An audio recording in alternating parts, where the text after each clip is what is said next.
as we go because Okay. sending out the link. You know you should, and I think you could, try to be like David Wood. Study the Bible, study Quran, and when the liars come around, show them who's Daman. Ladies and gentlemen, we have here David Wood with us tonight in the flesh. This is This Week in Jihad once again. I am Robert Spencer, author of the Quran and biographer of the Prophet. The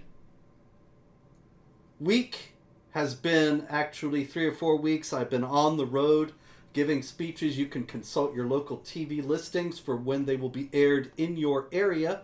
But I am sorry to have been absent here. We are still going to just stick to the past week because there's so much jihad. And so no need to go back further, but there's quite a bit of material that has to do with some things that happened earlier, most notably in Sweden, where once again there was a burning of the Islamic holy book. I know, cover your children's ears. But there was a burning of the Islamic holy book, and this one was different, David. This one was not done by somebody who could so easily be called a racist, bigoted Islamophobe, such as Rasmus Paludan, who was earlier burning the Quran. Not that he deserves the label any more than anybody else, but when you have a non-Muslim doing it, it's easier to stick the charge on him. Whereas in this case, it's unclear actually whether he is a Christian or an ex-Muslim. Reports differ on that, but a gentleman named Salwan Momika burned the Quran outside of the Turkish embassy in Stockholm on Eid al-Adha. And so that has enraged everyone to a tremendous extent. We have quite a lot of Quran burning rage this week. And it just keeps going. I can't help but think, actually, that the fact that it was an Iraqi refugee who may be an ex-Muslim, is an ex-Muslim according to some reports, who burned the Quran, that's why they're much angrier about it than they have been about the earlier Quran burnings. I mean, I'm talking about earlier as in a few weeks ago. Because now you have somebody they really don't want you to notice is burning the Quran, and this kind of thing can get out of hand. Now, why is it so much more damaging, David? Can you explain to our viewing audience tonight why it is so much more damaging for someone from Iraq who grew up in Iraq, whether he is Christian or Muslim, to burn the Quran? Yeah, I mean, if you think about it, they've made this accusation forever that if you or I or someone like us read a book and we say, this book promotes child marriage, that's bad. They instantly jump on the idea, these must be white supremacists who are only opposing this ideology because of the brown people, right? That's what they say, something like that. And so when it's a person from the same country, either a former member of the same religion, or notice that they've got kind of equally valid perspectives. If it's someone who grew up as a Muslim, decided to leave Islam, and he's under a death sentence, then it's okay, well, is he some sort of white supremacist, or does he just understand that it's a good idea to oppose an ideology that calls for your death? So he's got that perspective. But even if it's like a Christian or something else who grew up in an environment where he's a second-class citizen under Islam, that person also has a completely valid perspective that goes way beyond considerations of skin tone and things like that. And so it's this weird situation where it's something that will enrage Muslims more, but it's something that the media has to keep quiet about because it doesn't fit their narrative that they're trying to put forward, that it's racists versus Islam. And that's one reason it's so great that you have the ex-Muslim community, which is largely composed of either ex-Muslim Christians or ex-Muslim atheists. It's especially effective when they speak out, just because the media don't have that automatic go-to move. Don't pay attention to that person because we've decided that he could only be criticizing wife beating and the killing of apostates and child marriage and so on because he's a racist. There's no other reason to oppose those things. So it's good when we actually have people that they can't use that on. But it's funny because they don't know what to say in response, and so they just sit around looking like totally confused. And so that's what we have right now, total confusion, although there's quite a lot of rage. Somebody in the chat here, as you see, has said he is Iraqi Christian. He has a YouTube channel. And so that's something that you should check out, folks. Salwan Momika. In any case, there is so much rage about it. In Pakistan, there have been quite a few demonstrations against this man and against the burning. And what's interesting, David, is that the Christians in Pakistan, or at least some of them, members of the Christian community, took to the streets in two areas, Mardan and Mansehra, and protested against the burning of the Quran in Sweden.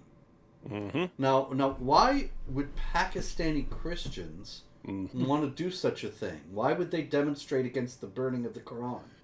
Even before, I had no idea about these about Christians protesting the burning of the Quran. I had no idea, but as soon as you mentioned Christians in Pakistan, I was thinking, oh, they're going to be protesting the burning of the Quran because they have to. They know that Pakistani Christians will Pakistani Muslims will form a mob over something that happened halfway around the world and that had nothing to do with Christians in Pakistan, and will just go on a mass murdering spree. And so they're trying to preempt that by saying, hey, we're on your side.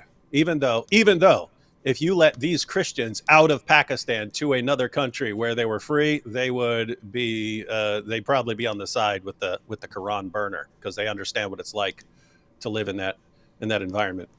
You're quite right, David. As a matter of fact, you were so right in this case that what we have in Pakistan right now also is a threat from the jihad group Lashkar-e-Jhangvi and its spokesman, Nasir Raisani. Nasir Raisani said, no church and no Christian will remain safe in Pakistan because of the Quran burning in Sweden. And these are the same people. When there's a terrorist attack, they say, but don't blame other Muslims for what these guys did. But for some reason, when some guy, we don't even know what his background is or what he believes, does something in Sweden, it's blame all people of a certain group that we don't even know is connected to this, and let's go kill them at random. And there's a reason for that. It is an effective methodology at terrorizing people, where you have to live in an environment where anyone who does anything on the opposite side of the world, you have to worry about, being a victim of mob violence over that. That does incline people to protest. Oh no, don't burn the Quran. Don't burn the Quran. We're against burning the Quran. You can actually pressure people into speaking out like that. But Robert, at the end of the day, I just think we've moved past the day where you can stop Quran desecration by these means. I think that ship has sailed. There was a time when they could get all these newspapers and stuff to be quiet about stuff, and the newspapers are still being quiet, but with people now being able to share information rapidly on social media, people being able to share their thoughts on horrible stuff that's being done, I don't think they can return to the glory days of having everyone in a state of terror, because the moment they do something, the moment they burn down a church or something over this, there's going to be a flood. And I personally am going to make sure there is a flood of Quran desecrations all over the internet. Not because I want to. I think that's stupid. I think just, I'm going to desecrate your book. But if you're like killing people over that, then guess what? You need a crash course. You need a crash course in putting up with stuff that you don't agree with and not killing people over it. Well, there are groups, David, who are very much trying to ratchet up tensions and bring about those killings right now. And so it's not just Lashkar-e-Jhangvi that said no church and no Christian is safe in Pakistan, but also Tehreek-e-Labbaik Pakistan and its leader Saad Hussein Rizvi. Now, he actually said that Pakistan should declare war on Sweden because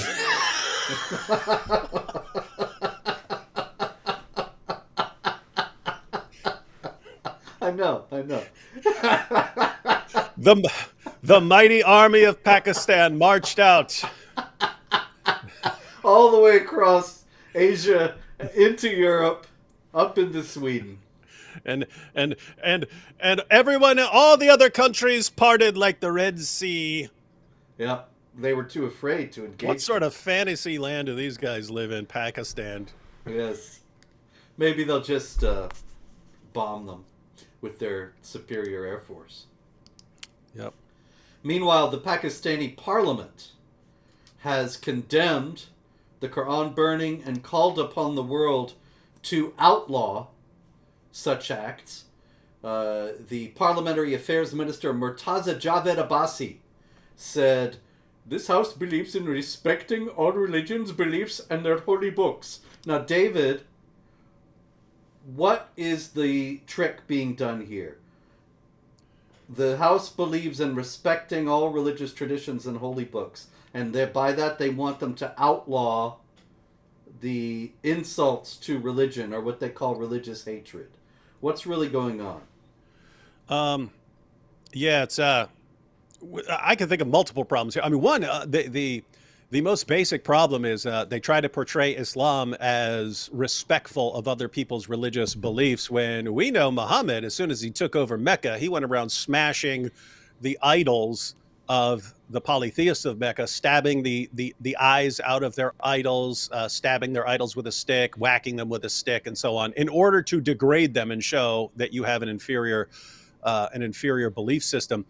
And so that's the actual model that was set by the pattern of conduct in Islam. Muhammad, who is the pattern of conduct for ethics, that's the guy who said, hey, once you have a situation where you can desecrate the sacred symbols of another religion, you do it. And if, okay, great, Muhammad, then that's what we'll do with the Quran.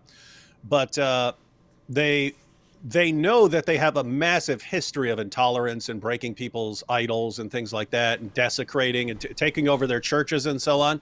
I mean, how many churches have been taken over by jihadis over the centuries? And then suddenly, if someone disrespects them or their book, then it's, but we're the most tolerant people ever, and that's part of our religion, and we believe in other people's books. No, you completely mock other people's books. Your God, to be clear, your God and your prophet believed in our books. They said our books are as good as gold. And indeed, Muhammad could only confirm his revelations. Surah 10, verse 94 of the Quran. Muhammad could only confirm his revelations by checking with us to make sure that his revelations lined up with our revelations, which wouldn't make sense if our revelations have been corrupted. But later Muslims concluded, nope, the Bible doesn't match up with the Quran, and therefore the Bible must have been corrupted. And so they actually believe that we have a corrupt, garbage book, even though it's supposedly the basis for their confidence in Muhammad, because they find him mentioned in, the Song of Solomon and things like that. And so it's I don't know how anyone takes this stuff seriously when they say, but we're so tolerant, therefore we should all be tolerant of other people's books. This only comes into play, it only ever comes into play when their book or their prophet is being attacked. You never see them say, when someone goes out and kills Christians or does this or does this or that to another person's book or another person's let's say idols, if we're talking about Hindus, they go into Hindu temples, you never see them throwing a tantrum and saying, but what about tolerance? It only comes into play when someone messes with their book. And so no, guys, you're a bunch of hypocrites, not falling for it. Precisely, David. And yet, why do they do this sort of thing? Because it works. Now, Sweden is where all this has been going down. And recently, actually a few weeks ago in an earlier episode of this award-winning program, David, there was a story we discussed about how the Swedish police had acted unilaterally to outlaw Quran burnings on the basis of the security threat that Muslims posed to the state, although the police blamed the Quran burners for that. Now, in the wake of that, the Swedish High Court said that Quran burning was a matter of the freedom of expression. And so the police were wrong to outlaw it, and it was on that basis that Salwan Momika was able to go ahead with his Quran burning. But now, after all the flack that they've received, and in the midst of this storm of international condemnation, The United Nations, David, has just passed a resolution demanding that member states outlaw religious hatred, as it's called. And as you noted, that is only about Islam. Nobody ever really cares if people hate Judaism or Christianity or Hinduism or Buddhism. And not only that, but the Swedes are now thinking that they're going to make Quran burning illegal after all. Why would that be a bad idea? It would be. I mean, here's the thing: if they were actually going to make such a rule and be consistent with it, that would be one thing. I would not like it. I would rather we're free to criticize and even mock and so on.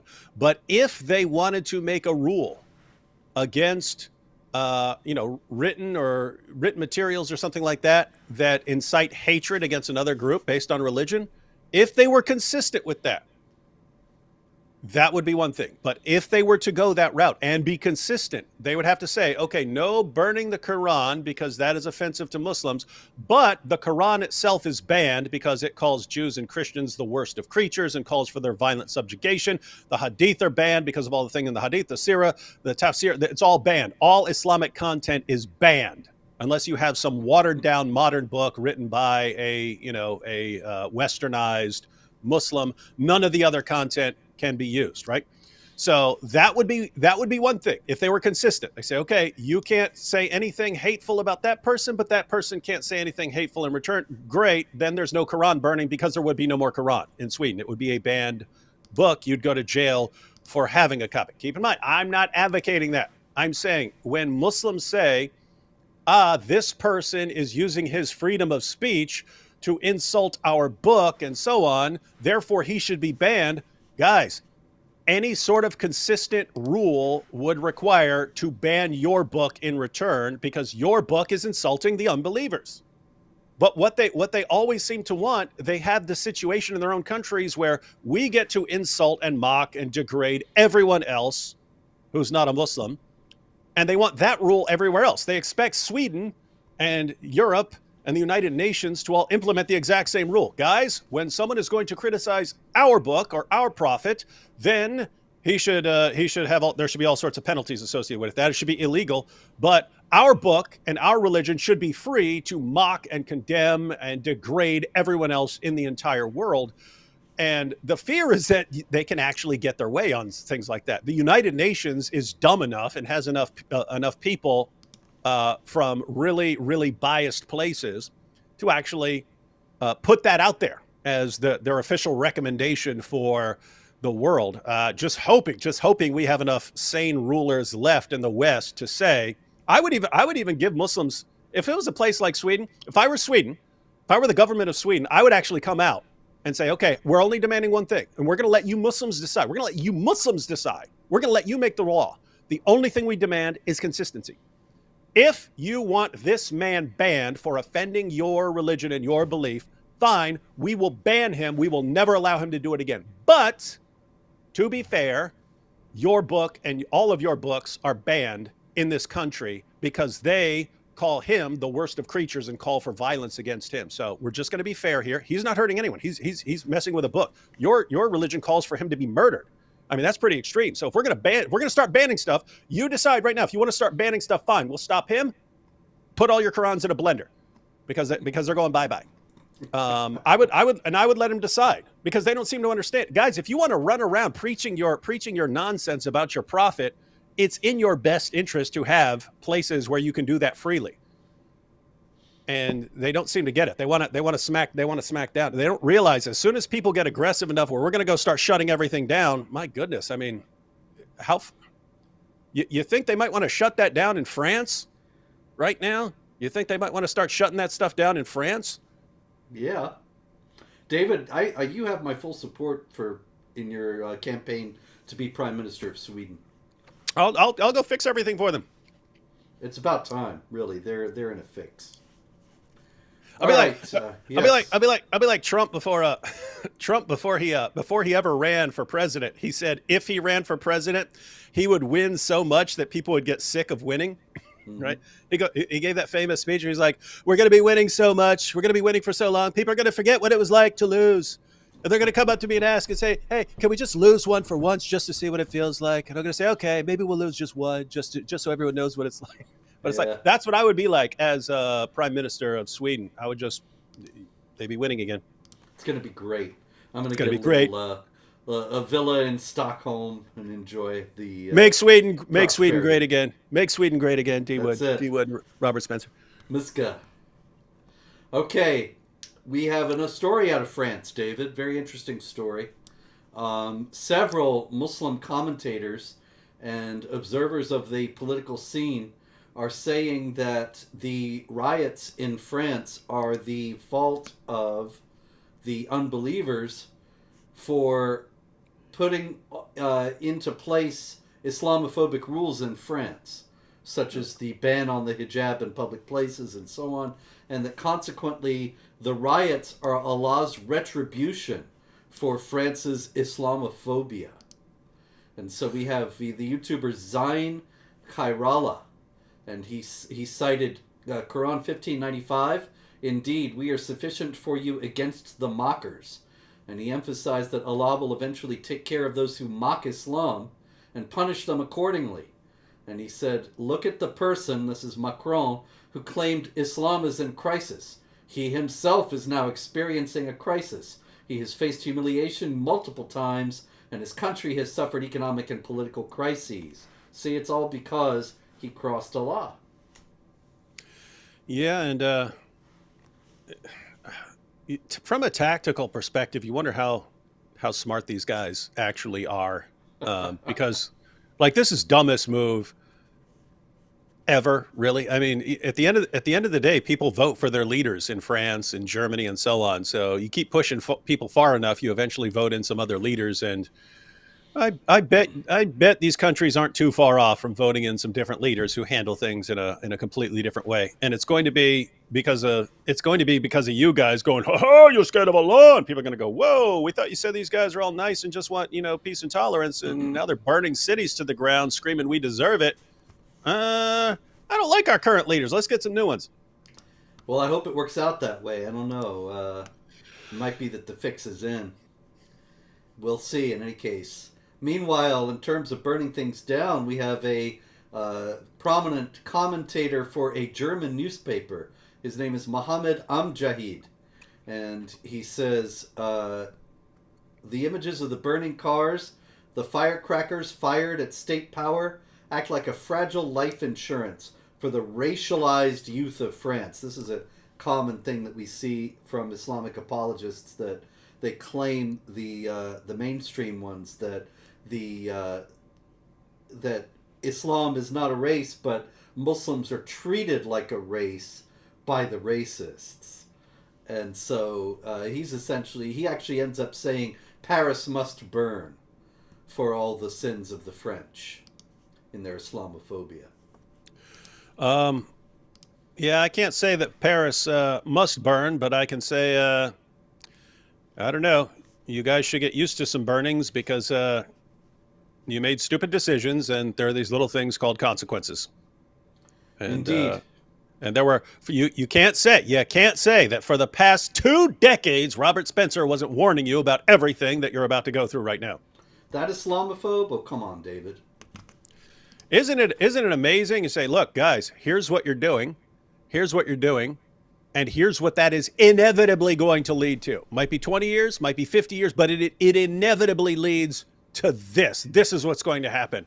Liars! No, you're just racist for saying that. No, we're talking about an ideology. We're talking about an ideology here. It wouldn't matter what race that ideology is embedded in.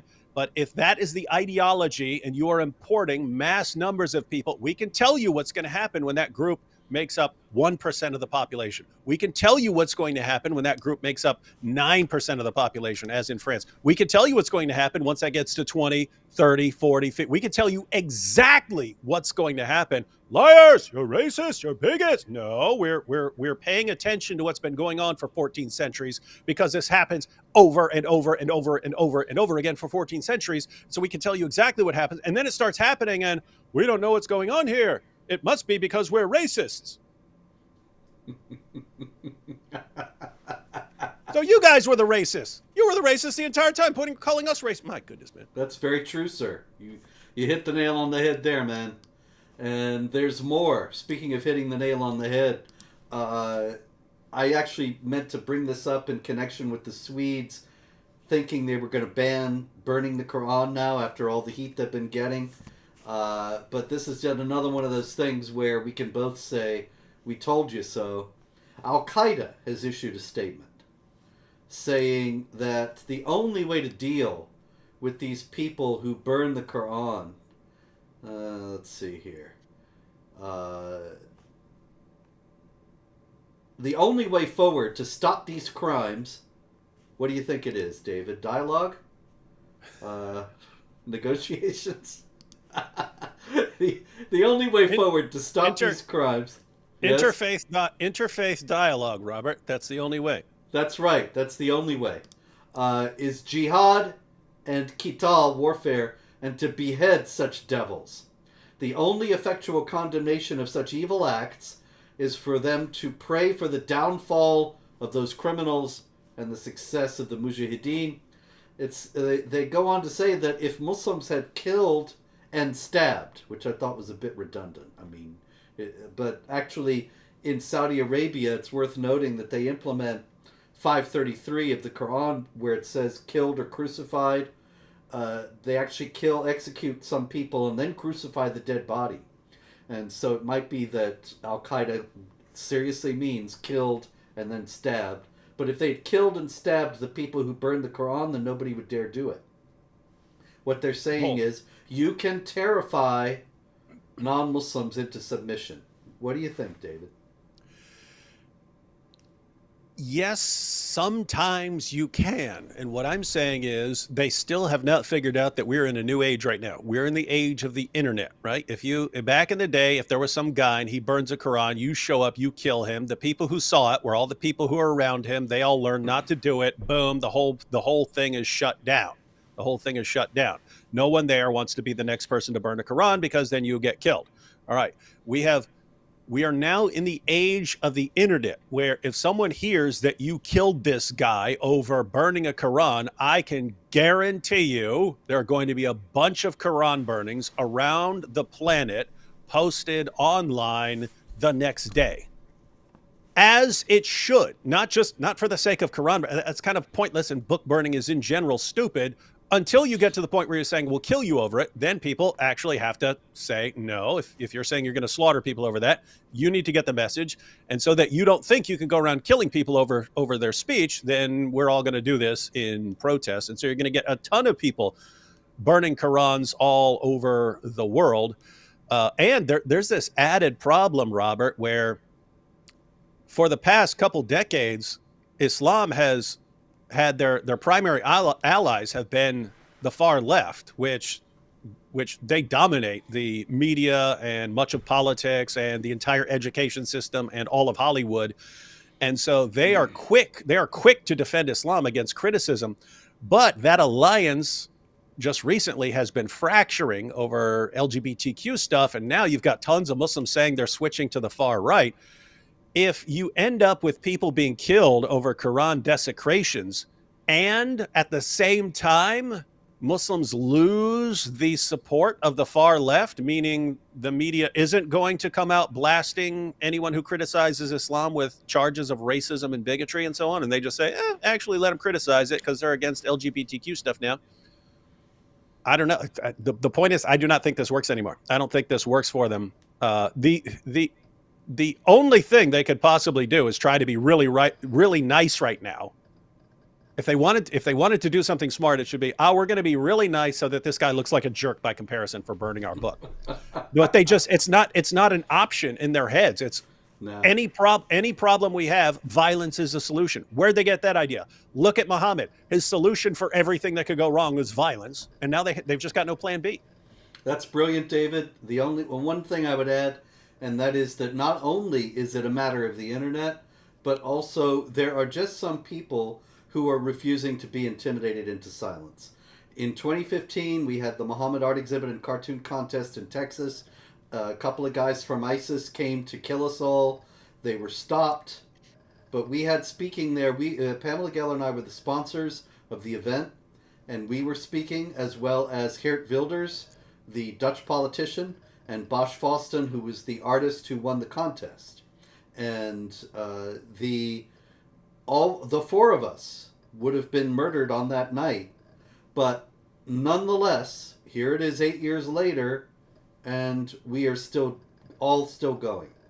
And it's not that we're not aware of the risks. It's not that we're not aware of what could happen, but we're just not going to be frightened into silence and not going to be cowed into submission. Muhammad said, "I've been made victorious with terror, but not with us, and not with many other people as well." And can we go ahead and get this out there and go ahead and say this, that if these dudes start killing over this Quran, like if they go kill this guy because he desecrated a Quran, that maybe we're going to have something like a Comedy Central roast of Prophet Muhammad? Like where Muhammad has to sit there. Okay, we'll have vocab as Prophet Muhammad. He'll be sitting there in a chair while the rest of us get up and make brutal fun of him for molesting a little girl and stuff. Sign me up. I'll call Dean Martin too, and Red. Oh yeah, we should be imitating all those guys and stuff. Oh yeah. Oh man. Okay, I got leftist-Islamic alliance breakdown stories here. So nice. I love those. I love those stories. Yeah, it's a funny thing though when I post them at jihadwatch.org, where, by the way, you can find all these stories and much more, ladies and gentlemen, every day. When I post them, there's always somebody misunderstanding and thinking that because I'm posting something about Islam, they think, oh, you must hate Islam so thoroughly that anything any Muslim says you're against, which is ridiculous. And so this morning, I put up this story from the Grand Mosque in Saudi Arabia, in Mecca, and Sheikh Faisal Ghazawi. And he's decrying the devilish forces behind laws legitimizing marriage of a man with a man. And I've had all these people all day saying, "Wait a minute, you're for gay marriage now? How could you be a Christian and be for gay marriage?" Well, the fact is, I wasn't posting this story to say, "Isn't it terrible that Mr. Ghazawi is against gay marriage?" I'm posting the story to show that the leftist Islamic alliance is breaking down, that the Muslim leaders have been willing to go along with all this, but now that the LGBT WTF agenda has gotten way out of hand and is imposing itself on little children and so on, the Muslim leaders are standing up as they rightly ought to. And the problem is, I think, that the leftists are stunned by this. They're shocked. Yes, and they I've don't seen it know over how to and over deal again. with it. I'm sure you've seen it, but you had like Jen Psaki and all these others that say that basically the far right is grooming Muslims to be on their side of the LGBTQ issues, right? Yeah, I have that. Yeah, all these right-wing groups are grooming Muslims to be part of their groups, and they're putting them on the side of white supremacists. Like, you seriously think that for 14 centuries, Islam has been pro-LGBTQ, and then all of a sudden now they're being groomed by right-wingers to change their position? You think that's more likely than, no, they've been using you, they had a deal with you, yes, we will vote for and support your politicians as long as you support mass Muslim immigration and you always condemn anyone who criticizes our prophet for any reason? That was the deal. It was, yes, we will support you. Yeah, go ahead. It's even more absurd than that, because the idea that the right-wingers are hoodwinking these Muslims into opposing the gay agenda is based on the idea that they would listen in the first place, when they've been the same leftists like Jen Psaki have been saying for 20 years that the people who are not leftists hate Muslims and hate Islam and are terrible Islamophobes. And now she's suddenly turned on a dime and is saying that these terrible Islamophobes are exercising this immense influence over the Muslims. And how on earth is it that they are able to do that when they supposedly hate them? And then also, it's the same racism you were talking about before. That Jen Psaki is the racist and doesn't even realize it because she is assuming that the Muslims have no agency and can't think for themselves and don't oppose this agenda for their own reasons. Yeah, it's I mean, it's fun to watch, right? It's fun to watch. It's, hey, I thought we had an agreement here. Yes. I thought we had a deal, and then no, we didn't sign up for you shaking your junk in front of our kids. We didn't sign up for that, and so now deal's off. They don't realize how quick these guys are to break a deal. I mean, Muhammad would just break a deal in a heartbeat.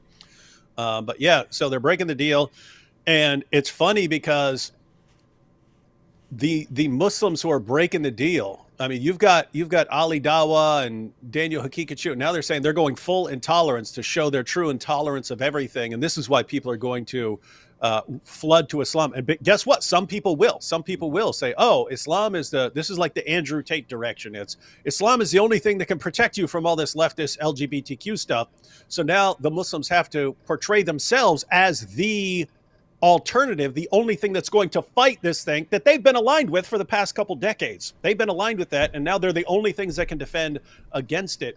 And so you will have people going and joining up with the Islamic gang to oppose this stuff. But what they don't realize, what those guys, because they're young and not as bright as the older generation that understood how alliances work and so on. The younger generation doesn't realize how good they had it. I mean, can you imagine, Robert, if everything that came out of your mouth, no matter how insane or ridiculous, was protected by the entire education system, by politicians around the world, by all journalists across the board, and by Hollywood? Anything you said, no matter how evil, no matter how sick, you could be promoting child marriage and raping captives and all this stuff, and no one could question or criticize anything you're saying. Anyone would take that deal. All you had to do was say show our pride flag outside your mosque. That's all you had to do, and you get that sweet deal. They're saying, "What? We don't care about a pride. No, we don't want a pride flag." Okay, then you lose the deal. And my goodness, you're about to find out what life is like without that deal. And I am going to love the world where you don't have that deal anymore. It's very interesting, Dave. It's a lot of fun to watch. Edward Ahmed Mitchell, who is the National Deputy Director of the Hamas-linked Council on American Islamic Relations. He tore into Jen Psaki. It was a beautiful thing. He said, "It is time for liberal commentators like Psaki to accept that Muslim parents are independent, intelligent people speaking for themselves." Now see, Edward Ahmed Mitchell has a very important point here, and that is that Jen Psaki and the other leftists have actually assumed that Muslims are not intelligent people who are thinking for themselves. And they have. They've always assumed that, and they're if they think of Islam as a race, then they're the real racists.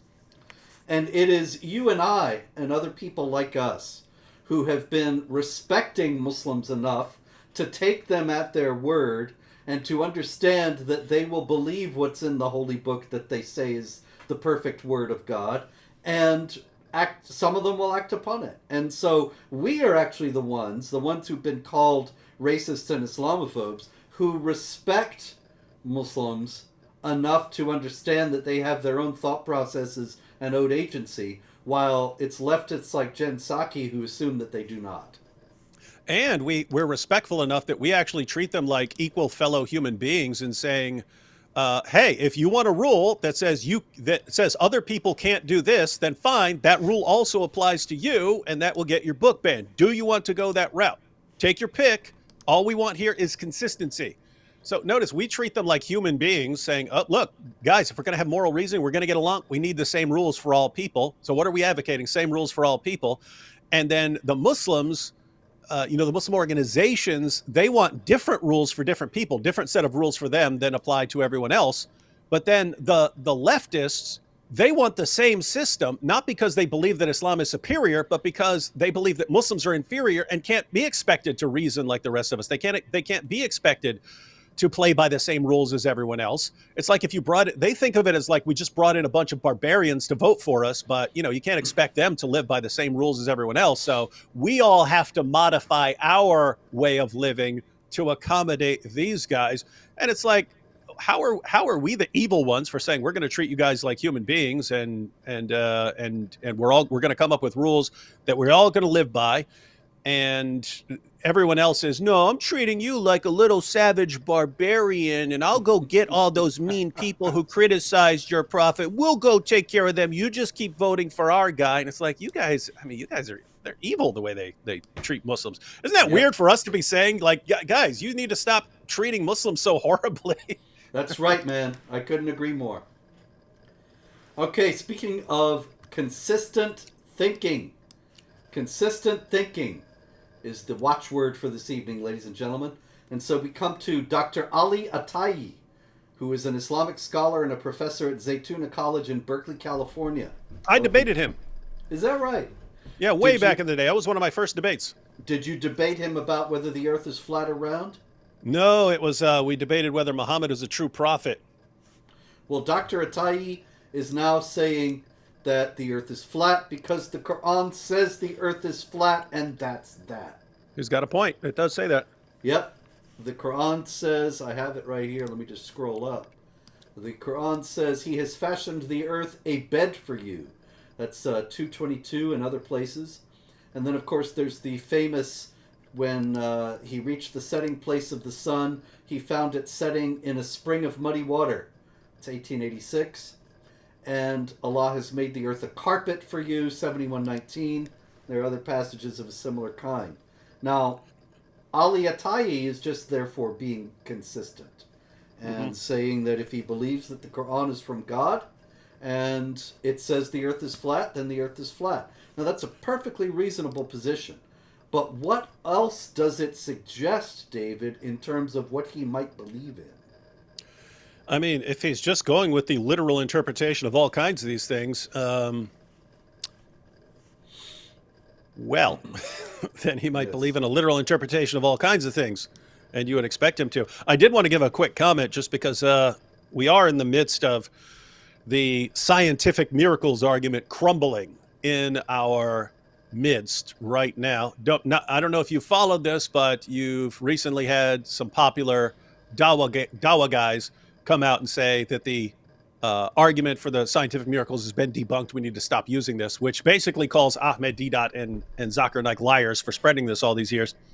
But just to give everyone an idea of the real position of the scientific discussions as Islam is developing. So you have verses like Surah 20, verse 53, he who has made for you the earth like a carpet spread out. 71:19, and Allah has made the earth for you as a carpet spread out. 88:17 through 20, do they never reflect on the camels and how they were created, the heaven, how it was raised on high, the mountains, how they were set down, the earth, how it was made flat? That's the Dawood translation, but you have other people, modern translators, who want to retranslate that as something else.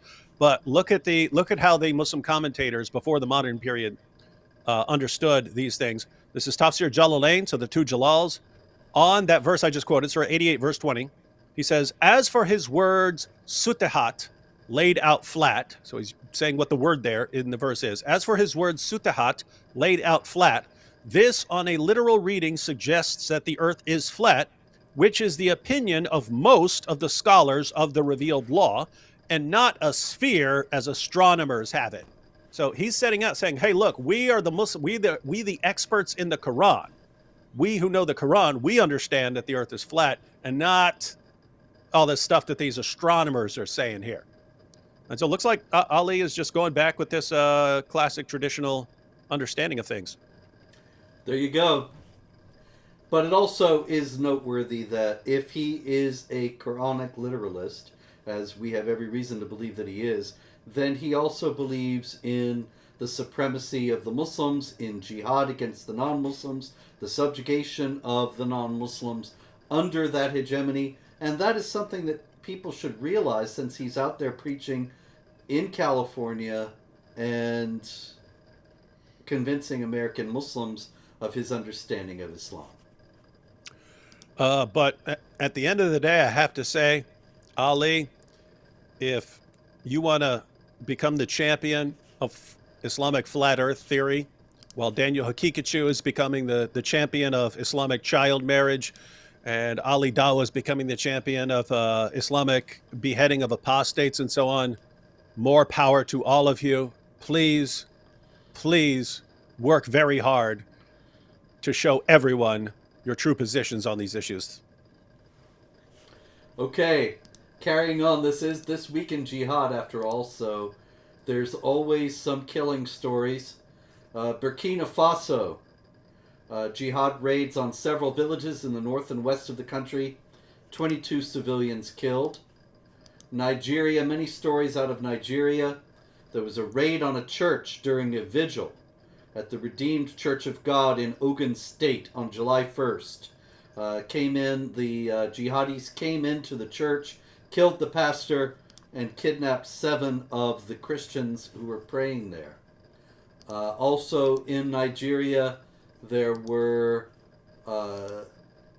mortar bombs sent into a town, shot into a town, Damboa town in Borno State, and 6 people were killed in that.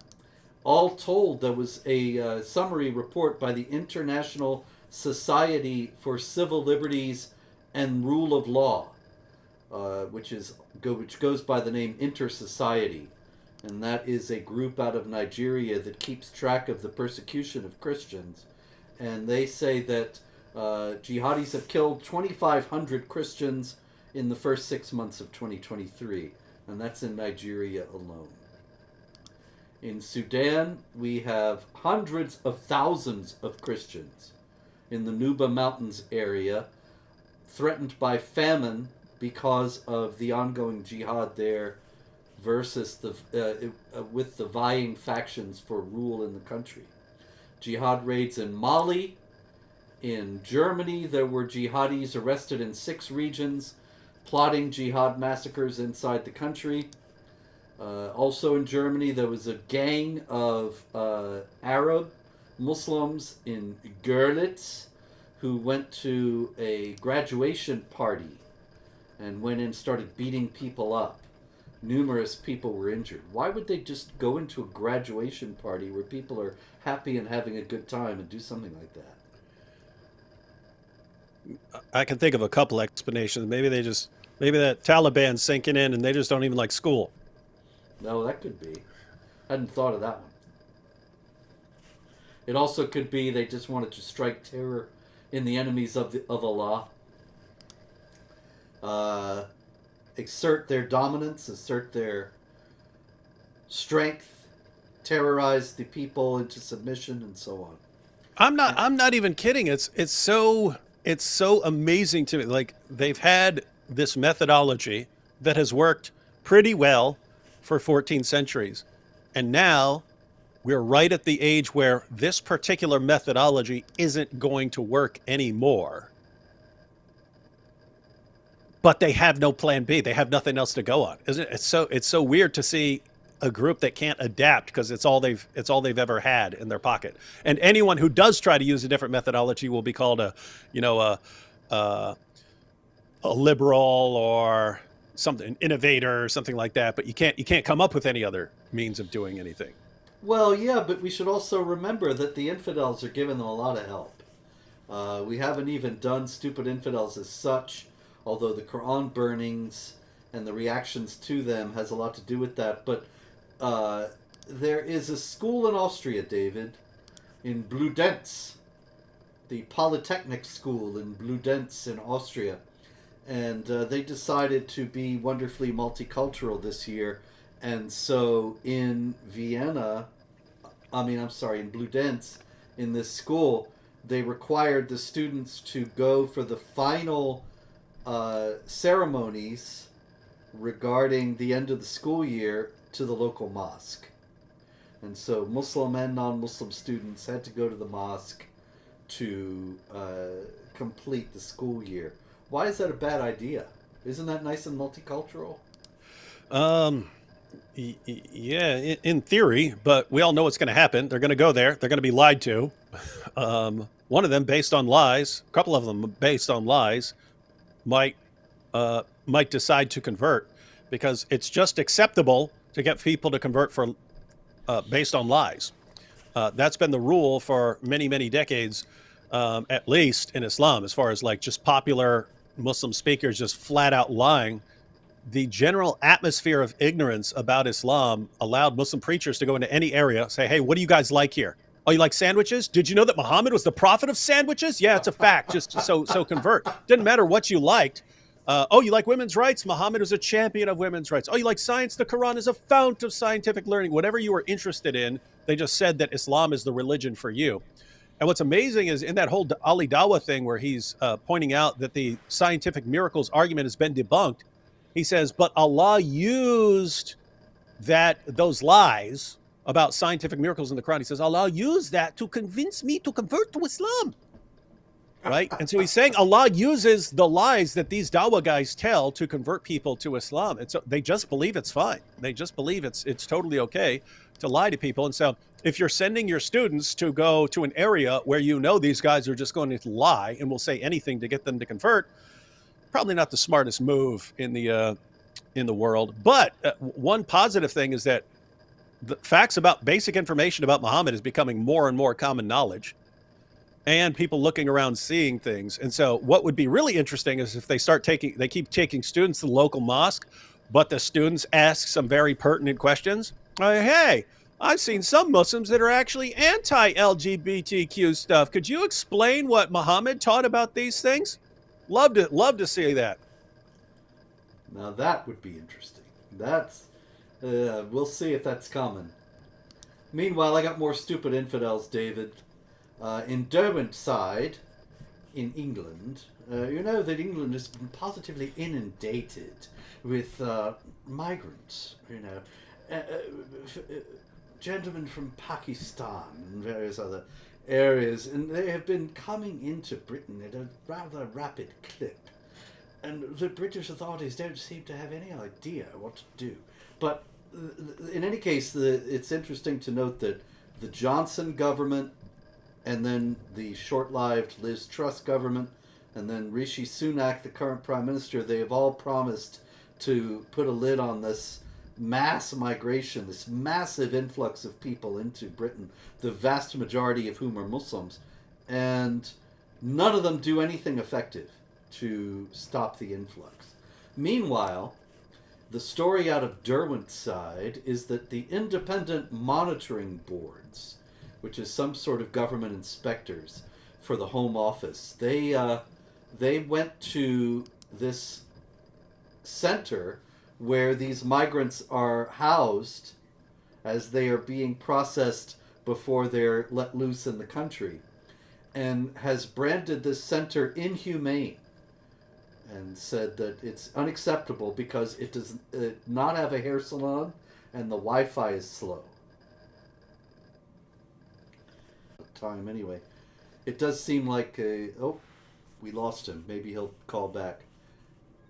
There he is now, ladies and gentlemen. Let's see who it is. Oh, error. You never know with these things. The fun never stops. In any case, another guy who called who came out against the burning of the Quran was the Pope.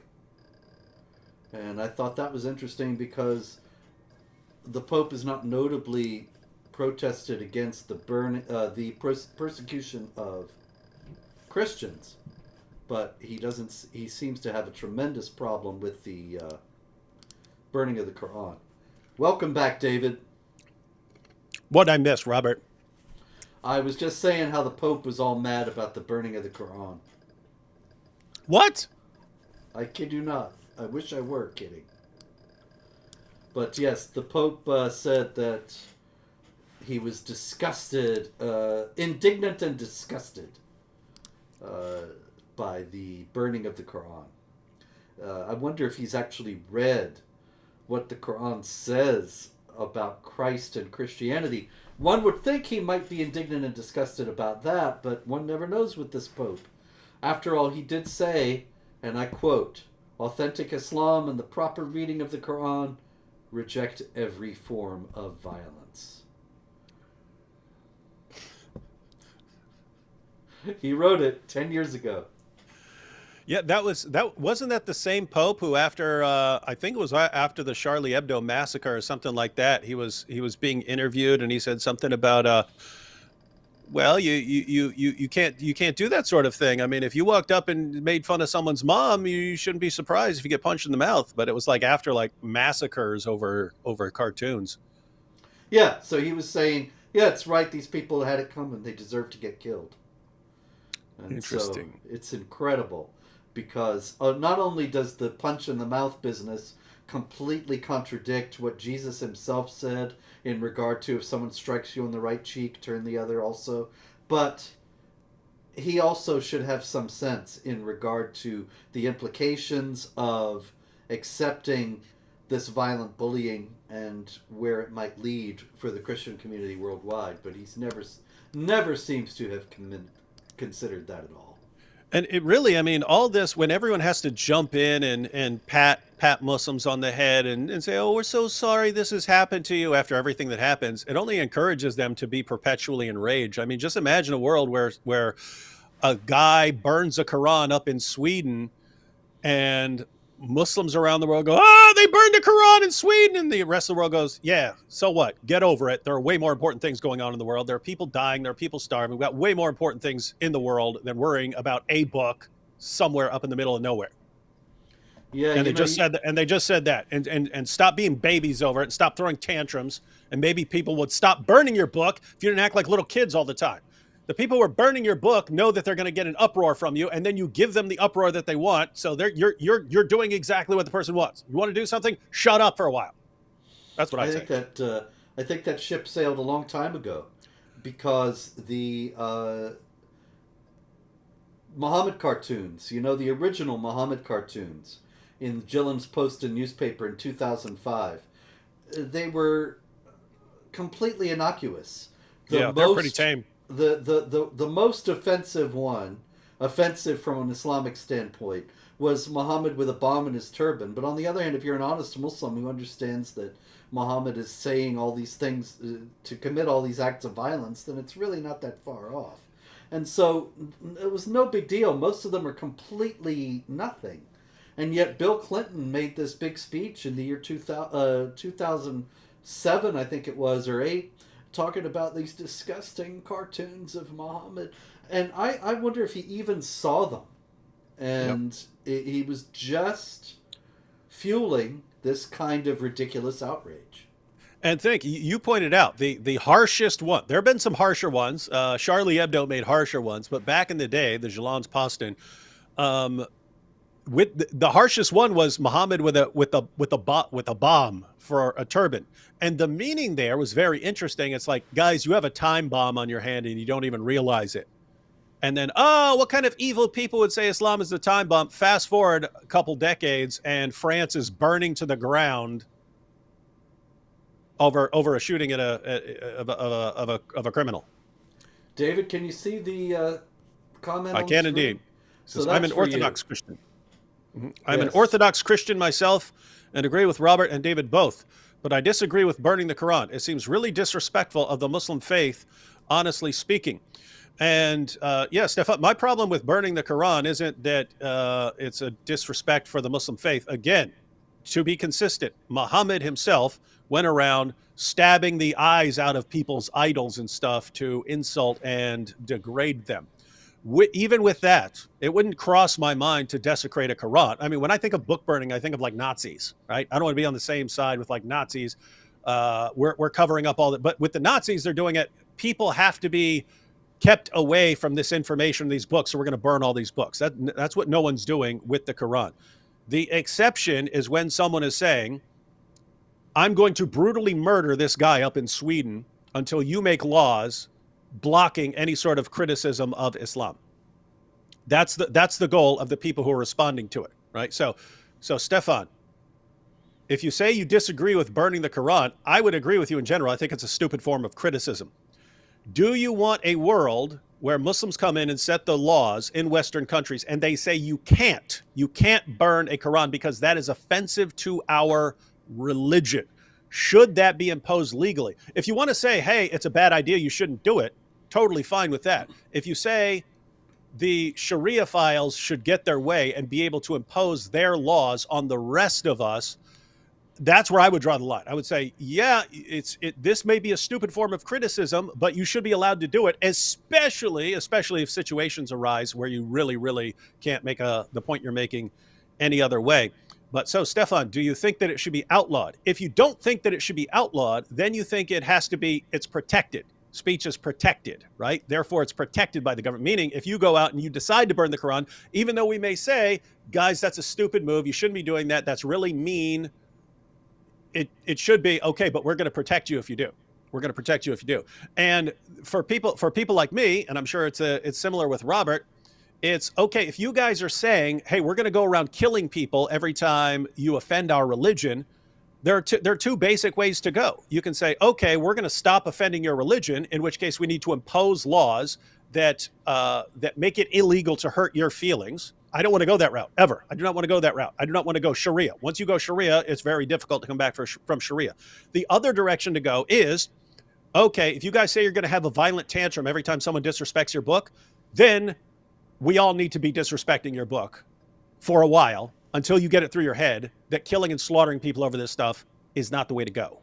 And so that's my position. I don't even Muhammad cartoons. I think it's silly stuff. If you guys are running around slaughtering people over it, then I think, okay, do we then do what you want, give in to your wishes, you Sharia guys and jihadis, and say, okay, whatever you guys want to make the rules, and we'll follow those rules. Do you want to go that route, or do you want to give them a crash course and say, guys, next time you kill someone, we're going to have Quran desecration week around the world, and we're going to keep doing that until you get the point, stop all the killing and stop threatening and stop acting like you impose laws on the rest of us.